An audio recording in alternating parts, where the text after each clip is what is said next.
دریائے کابل میں نہاتے ہوئے 2 افراد ڈوب گئے۔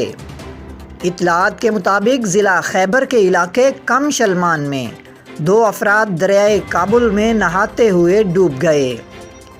ریسکیو ذرائع کے مطابق گزشتہ روز لنڈی کوتل کے علاقے کم شلمان میں 5 دوست دریائے کابل میں نہا رہے تھے کہ اسی دوران میں 2 نوجوان دریا میں ڈوب گئے۔ دریا کنارے کھڑے ان کے ایک ساتھی نے اس دوران ویڈیو بنائی جس میں دیکھا جا سکتا ہے کہ دیگر افراد اپنے ساتھیوں کو بچانے کی بھرپور کوشش کر رہے ہیں، تاہم ان کی یہ کوششیں بیکار ثابت ہوئیں۔ ریسکیو ٹیم نے ڈوبنے والوں کی تلاش کی لیکن شام ہونے کے باعث امدادی کارروائیاں روک دی گئی تھیں۔